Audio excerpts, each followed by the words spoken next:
Hello and welcome to विधि पाठशाला। In the last class हमने पढ़ा था इंडियन पॉलिटी में यूनियन लेजिस्लेचर, मतलब कि हमने पढ़ा था पार्लियामेंट ऑफ इंडिया के बारे में। नाउ इस क्लास में हम पढ़ने जा रहे हैं अमेंडमेंट ऑफ द कॉन्स्टिट्यूशन। संविधान में संशोधन किस प्रकार से होता है वो जानेंगे। तो इससे रिलेटेड आर्टिकल सबसे पहले जान लेते हैं। कौन सा आर्टिकल रिलेटेड है? आर्टिकल 368। कौन से पार्ट में है ये? पार्ट 20 ऑफ द कॉन्स्टिट्यूशन में। ये इंस्पायर्ड कहाँ से है? कहाँ से इंस्पायर्ड किया हुआ है हमारा? Inspired from the South Africa. याद रखना, साउथ अफ्रीका के संविधान से इंस्पायर्ड है। Now constitution of India is both rigid and flexible.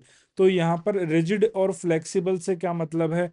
अच्छा, रिजिड हमने कहाँ से लिया है? रिजिड हमने लिया है फ्रॉम द यूएसए। यूएसए का कॉन्स्टिट्यूशन कैसा है? रिजिड।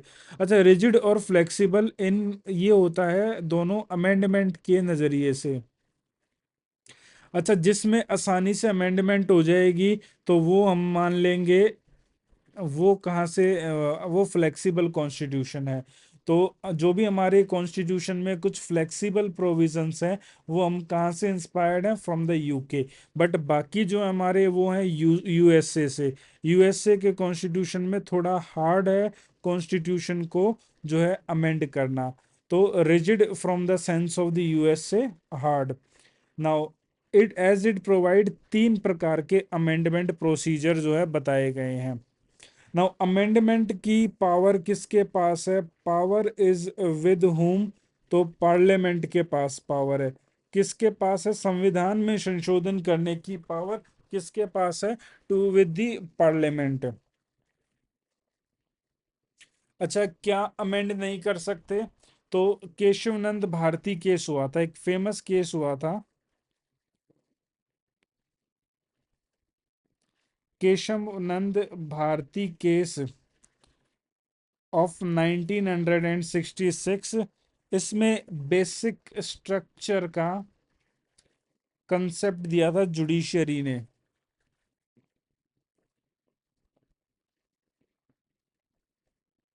तो बेसिक स्ट्रक्चर को जो आप नहीं छेड़ सकते, बाकी किसी भी प्रोविजन में आप जो है you can do the amendment. Now अब प्रोसीजर की बात करते हैं। पहले तीन प्रकार के वो देखने से पहले हम प्रोसीजर की बात करते हैं। For the amendment of the constitution a bill has to be introduced. एक बिल लाया जाता है। अच्छा, बिल कहाँ पे लाया जा सकता है? बिल लाया जाएगा आइदर लोकसभा में ले आओ या फिर राज्यसभा में। तो इस केस में Lok Sabha is equal to the Rajya Sabha. But यहाँ पर याद रखना, not in state legislature.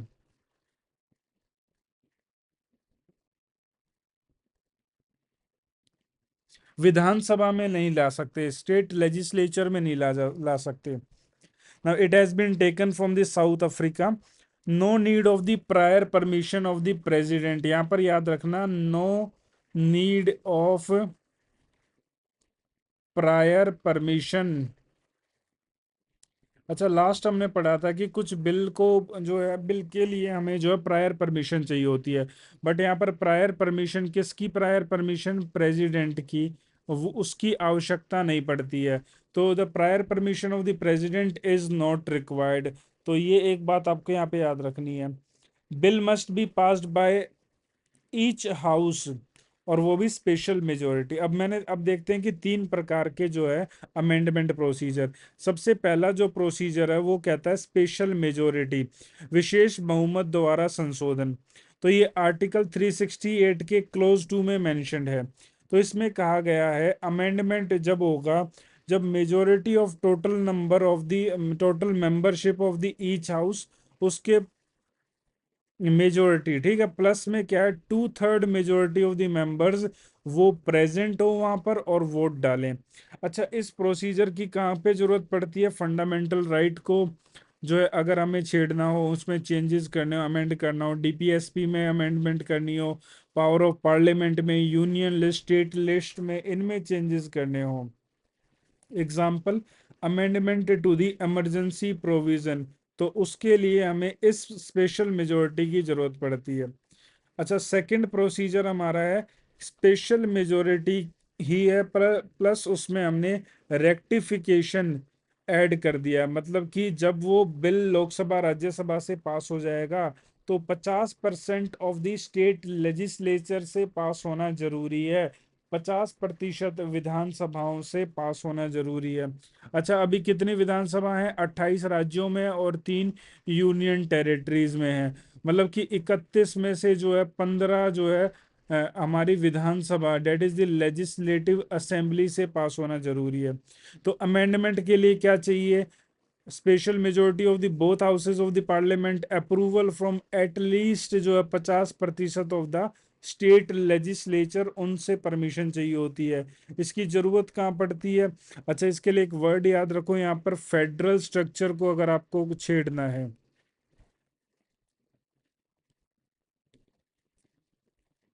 Federal means with regard to the state and the central state relation, उनको लेके। Now used for the amendment related to the election किसका? President का, union judiciary and the high court.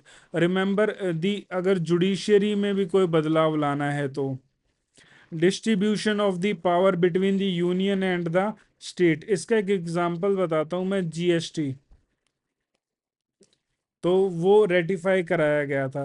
Representation of the state in the parliament, example seventh amendment act, that is the reorganisation of the states. Next आता है ordinary legislative process, जिसको हमने क्या कहा था? That is our constitution is flexible, वो यहाँ पता चलता है।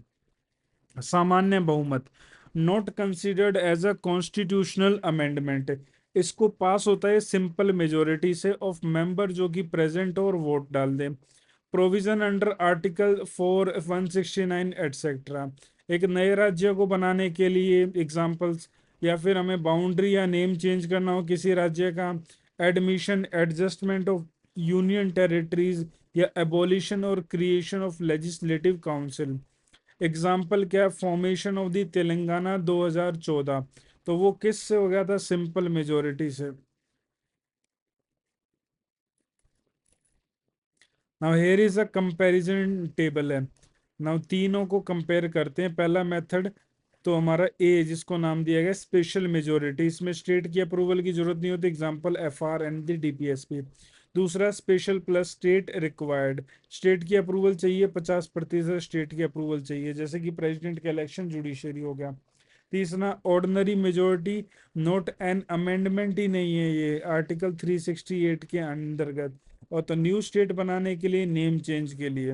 अब आर्टिकल कौन कौन से हैं अगर हम कंसर्न करें, तो आर्टिकल रिलेटेड, आर्टिकल आर 368(1) कहता power to amend the constitution.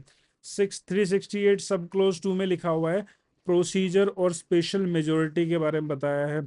Then article 2 और 3, reorganisation of state by ordinary law. Article 4 कहता है कि आर्टिकल 2 और 3 में जो है उसको कॉन्स्टिट्यूशनल अमेंडमेंट नहीं माना जाएगा, आर्टिकल 368 के तहत। हाँ, एग्जाम पॉइंट ऑफ व्यू से एक बार इसको रिवाइज करते हैं। तीन मेथड हैं, special majority, special plus the state, ordinary. Ordinary method doesn't fall under article 368। Article 368 is not applicable to state creation और द नेम चेंज के लिए। Only some amendment require state की रेक्टिफिकेशन। और वो कौन से हैं? फेडरल से रिलेटेड, जुडिशियरी से रिलेटेड।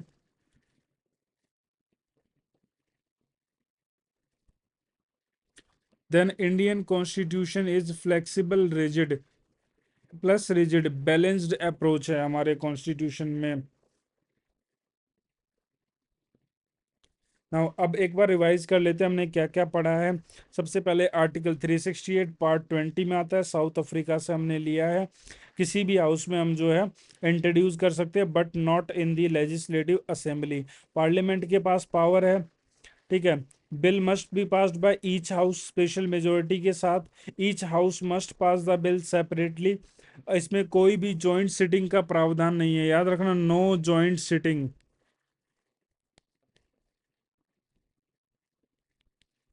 अच्छा, डेडलॉक के केस में बुलाई जाती है।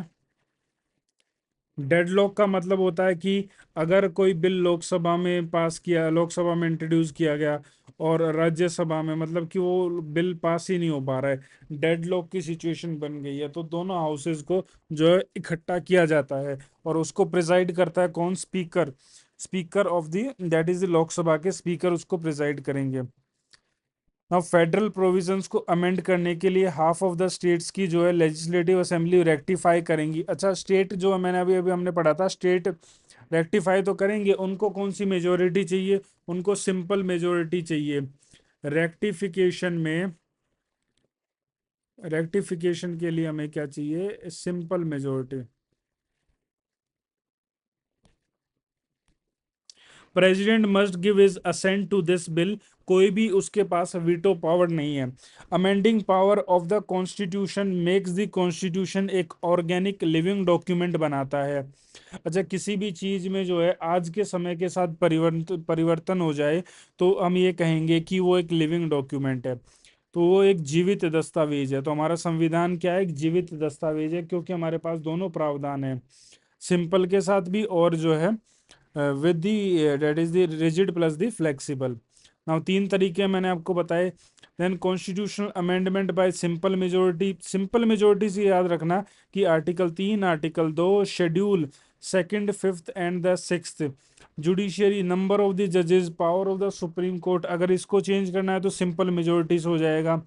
अगर लेजिस्लेटिव में देखें तो क्योरम में कोई चेंज करना है, लैंग्वेज में कोई चेंज करना है, प्रिविलेजेस में कोई चेंज करना है, रूल ऑफ प्रोसीजर में, सैलरी एंड इमोल्यूमेंट्स में ऑफ द एमपी, इलेक्शन है, डिलिमिटेशन है, एबॉलिशन और क्रिएशन ऑफ लेजिस्लेटिव काउंसिल हो गए, तो इनके लिए हमें जो है सिंपल मेजोरिटी से हो जाता है। देन यूटीज में अगर हम बात करें, कोई हमें क्रिएशन ऑफ लेजिस्लेचर बनाना है एंड इलेक्टेड एग्जीक्यूटिव, उसके लिए भी, सिटीजनशिप के लिए भी सिंपल मेजोरिटी से हो जाता है। क्या क्या होता है सिटीजनशिप में?